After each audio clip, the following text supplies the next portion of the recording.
Godina Arsii aanaa shirkaatti namoonni nagaa 36 qaamolee hidhatanii ajjeefamuu jiraattonni sagalee Ameerikaatti himan. Jiraataan yaada isaanii sagalee Ameerikaaf kennan tokko nageenya koof sodaan qaburraa maqaan koo akka hin waamamne kan jedhan gaafa sadaasa 13 bara 2016 guyyaa kamisaa gaafa sadaasa 17 bara 2016 guyyaa wiixataa haleellaa raawwateen ta'uu himanii haleellaa kana eenyu akka raawwate garuu odeeffannoo akka hin qabne ibsaniiru. Namni yaada isaanii kennan kun garuu haleellaan kun kan raawwatame amantaa fi sanyii addaan baasuun Amaara irratti kan xiyyeeffatedha jedhaniiru. Namni yaada isaanii kennan kun dhimma haleellaa raawwatameera jedhamu kana ilaalchisuun biiroo kominikeeshinii Oromiyaatti hoogganaa kan ta'an obbo Haayiluu Addunyaa sagalee Ameerikaaf deebii kennaniin haleellaa akkasii kan raawwatu ABO Shaneedha jechuun waraana bilisummaa Oromoo komataniiru. Itti dabaluunis walitti bu'iinsi saboota gidduutti akka ka'uuf kan hojjetu garee shororkeessaa kana jedhaniiru Haayiluun. Waraanni bilisummaa Oromoo irra deddeebiin himannaa akkasii irratti dhiyaatu hin fudhatu kan jedhaman obbo Haayiluun himannaawwan akkasii haaluun amala garee shororkeessaa kanaati jechuun deebisaniiru. Gama waraana bilisummaa Oromoon dubbii himaa idil addunyaa kan ta'e Odaa Tarbii dhimma kanarratti gaafatame sagalee Ameerikaaf deebii kenneen humni keenya naannoo sanatti tarkaanfii fudhates ta'e uummata nagaa ajjeese hin qabu. Aanaa shirkaa keessatti gaafa sadaasa 24 hanga 27 bara 2023 humna mootummaatiin tarkaanfii fudhatame namoonni nagaanii fi qabeenyaan hedduun barbadaa'eera.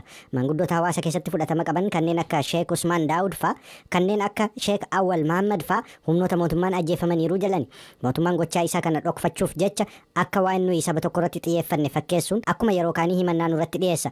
Kun garuu dhugaa lafarra jiru irraa fagoolaa jedhan.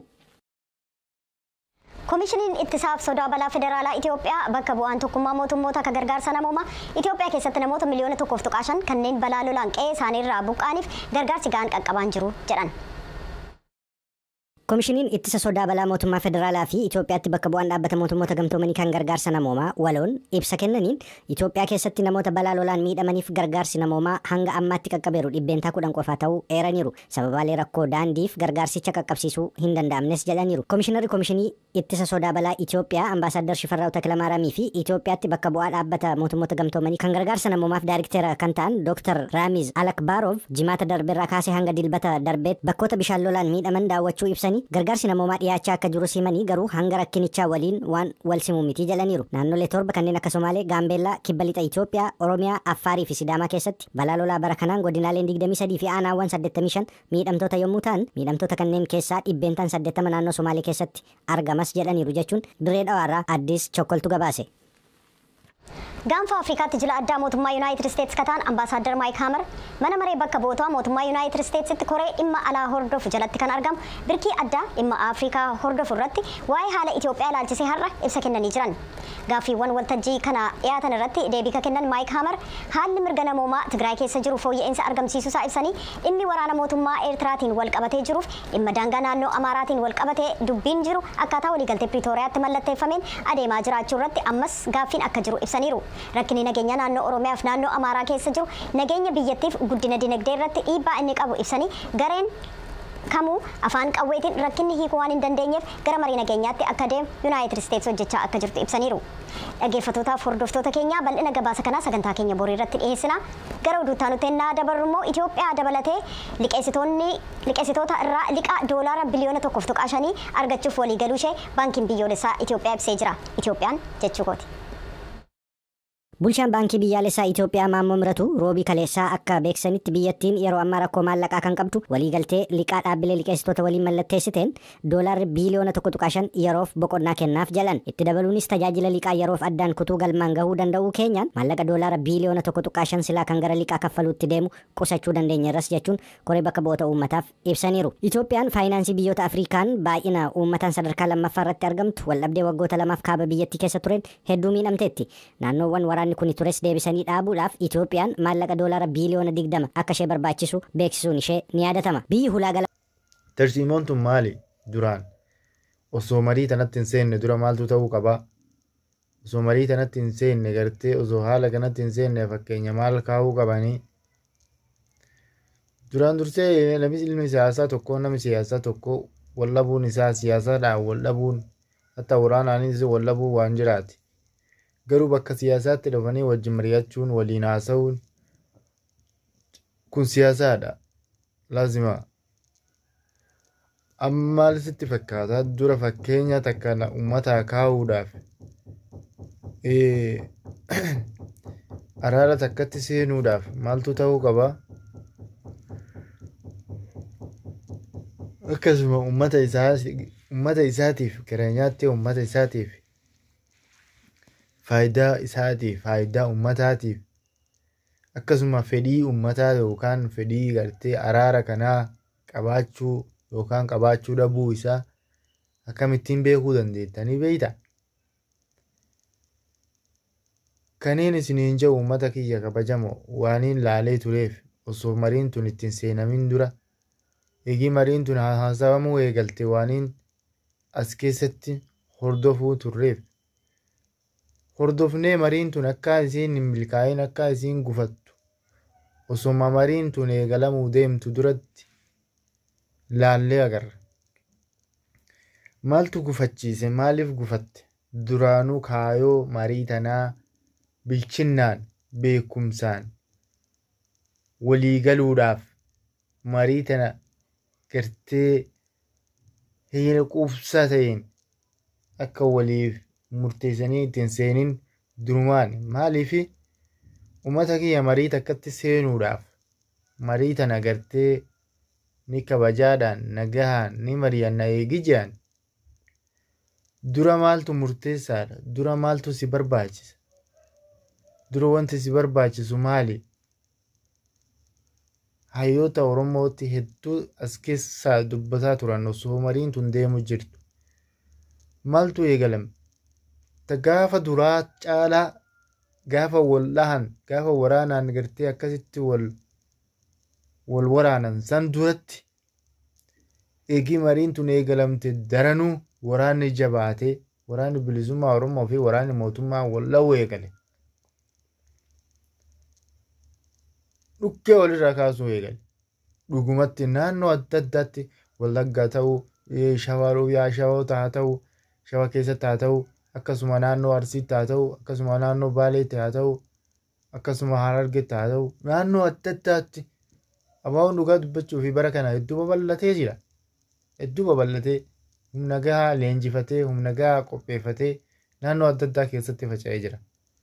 Garuu abaaboon ka'eetiin waraana mootummaa ni dhaajee osoo hin taane mootummaan kun maaliif eegee araara eegale eegee araaraan dubbiin kun ka agartee nagaa ni buufna ka jedhanii ka itti seenan taate aangawoonni lamaanuu hooggantoota qabdi. Abaaboonis hooggantoota ofii qabdi.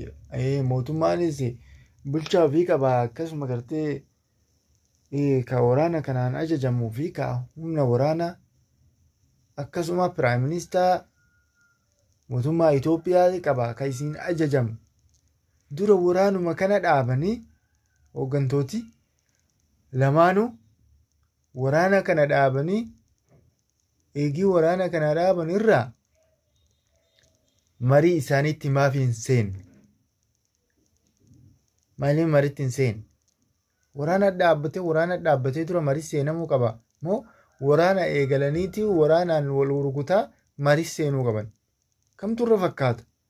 Dubbiin yoo namaa galte akkanumatti hamilee uummata keenyaa ni jaalannaa ni kabajna. Hamilee uummati keenya qabu fardeessee uummanni keenya akkasitti hamilee godhatee mootummaa kanarraa fi ajaja waraana mootummaa irraa abaaboo irraayis ka eegamaa ture araara haa eegamu malee dubbiin tun akkaan hin milkooyin waraanatti seenuu miti.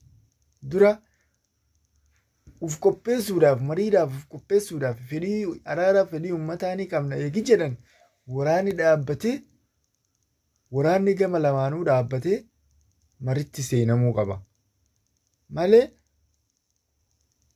marii eegalamee waraana banuun waraana labsuun abaaboo amata gartee hagasii rasaa keessa jirtu amata hagasii waraana gartee dhaabbattee qabdu guyyaa shanitti ni balleessina jechuun haqilee miti. Kun sammuudha moo fedhii uummataati moo dila kana qoosaadha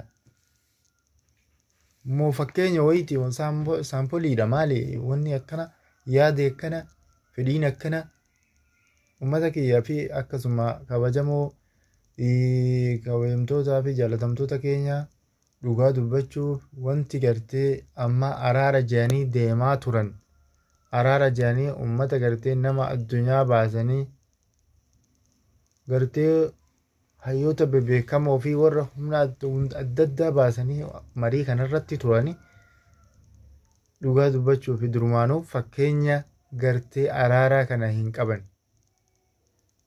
Fakkeenyaaf miti araarri ka deemeef fakkeenyaaf yookaan saampulii wayii haaduma argan yookaan haaduma dhagaanii takka yoo taate malee durumaanuu fedhii onnee irraa kan ka'e yookaan fedhii dhugaa uummata isaa jaalala uummata isaatiif ka quuqama saba isaatiif kan ka'e yookaan namni kun kan wal waraanuu jiruuf haqa isaatii fi ammallee saba isaatii fi ammallee nuyi obboleeyyani uummata takka nama afaan takka dubbatu obboleeyyanuma keenya wal waraanuu jira naasuu uummata isaatii fi saba isaa ertee qaqqabee nama yaaduu dhabuu irraa faayidaa ofii ilaalanii callaa deemuu miti.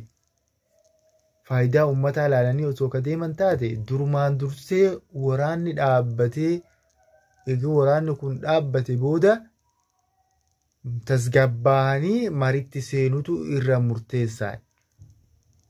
Malee waraana labsanii marii seenuun hin jiru. Waraanni biyyaa hatta Suudaan fudhadhu. Suudaan gaafa kartuum waraanni Suudaanii dhaabbatti lamaa wal dhabe akkasii gaafa marii tokkotti seenan waraana ofii dhaabanii marii takkas seenan. Waraanni guyyaa lamaaf haa dhaabamu jedhan guyyaa lamaaf inni dhaabame. Mariin guyyaa lamaaf haa deemamu yookaan guyyaa sadiif haa deemamu kaja gaafa jedhan kartuum keessatti waraanni guyyaa sadiif ni dhaabame. Waraanni gurguddaan sunuyyuu dhaabbateeti maritti seename. Guyyaa agasiif maritti akka seenamu gaanfaan Afrikaa itti dhiyaatee irratti hirmaatanii mariin guyyaa agasii waraanni guyyaa agasiitiif haa dhaabbatu mariin ni eegalama. Jedhaniiti waraana dhaabanii guyyaa muraasaa fi waraana dhaabaniiti marii isaanitti seenan malee waraana labsaatii miti ka mariitti seenamu. Gisee tokko tokko nama gowwoomsa osoo ofii gowwoomsa nami of gowwoomsuu miti please nami akkuma isinii wanni kanatti nami ilmi namaa kun hundi barateetiin beeka. Siyaasaa waan taatu hunda ilmi namaa keenya kun barateetiin jira. Namni Oromoo kuwaansa Oromoon ta'e kuwaansa sana girtee beekumsaa fi siyaasaadhaan warra cimee kutee jiru. Waan ta'uu fi waan hin taane uummata fagootti hubatee waa beeku. Girtee dura waraanni dhaabbatee maritti seenama. Waraana labsaa maritti seenuun waan fakkaatu miti. Heera fokkataadha kun. Girtee osoo waraanni mariin achillee ka araaramu taate waraanni ka asitti illee galee kama deemu ta'a. Waraanni ka dhaabbatu miti. Ganaa daranuu walitti gartee